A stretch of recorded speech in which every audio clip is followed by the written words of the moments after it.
জানাবো metal presence কৃষি সংবাদ সুজলা সুফলা।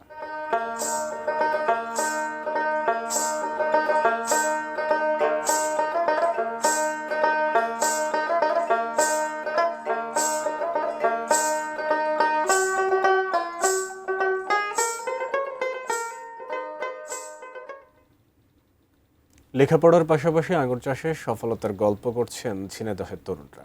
ইউটিউব দেখে শুরু করা ছোট ছোট উদ্যোগ আজ পরিণত হয়েছে লাভজনক বাগানে। ফলের পাশাপাশি চারা বিক্রি করেও অনেকে আয় করছেন লাখ টাকা। তাদের এই সাফল্য নতুন উদ্যোক্তা তৈরিতে অনুপ্রেরণা যোগাচ্ছে। ঝিনাইদহ প্রতিনিধি ইমন হাসানের পাঠানো তথ্য ও ছবিতে ডেস্ক রিপোর্ট। থোকায় থোকায় ঝুলছে আঙুর। সবুজ পাতার ফাঁকে দুলতে থাকা এই দৃশ্য দেখে মনে হতে পারে বিদেশের কোনো আঙুর বাগান, অথচ এটি ঝিনাইদহের শৈলকুপা উপজেলার যোগীপাড়া গ্রামের এক তরুণের স্বপ্ন আর পরিশ্রমের ফসল। অনার্স পড়ুয়া শাহরিয়ার পারভেজ 2 বছর আগে ইউটিউবে আঙুর চাষের ভিডিও দেখে আগ্রহী হন। পরে মাত্র 10,000 টাকা খরচ করে 17 শতক জমিতে পরীক্ষামূলকভাবে শুরু করেন আঙুর চাষ। এখন তার বাগানে রয়েছে 23 জাতের 150 শতাধিক গাছ। ফলের পাশাপাশি চারা বিক্রি করেও ভালো আয় করছেন তিনি। এবছর চারা ও ফল বিক্রি থেকে অন্তত 3.5 লাখ টাকা আয়ের আশা করছেন পারভেজ। এটা হচ্ছে 450 টাকা কেজি বিক্রি করা হচ্ছে। ফলের দোকানদার এটা দাম দিয়ে গেছে। আর বাড়ির উপরে আমরা যেহেতু এটা বাগান থেকে কিনে খাচ্ছে, টাটকা একটা ফল, এটা 500 টাকা করে বাড়ির উপরে বিক্রি করা হচ্ছে। বাগানটা তৈরি করতে জিরো কস্টে এটা তৈরি করেছে। আমার এটা থেকে তেমন কোনো খরচ হয়নি।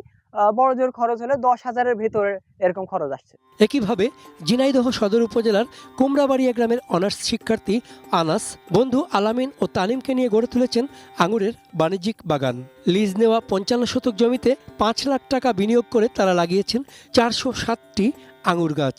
এটা আমাদের হচ্ছে প্রায় 2 বিঘা জমির উপরে, আর 408টা গাছ নিয়ে শুরু করছিলাম আমরা।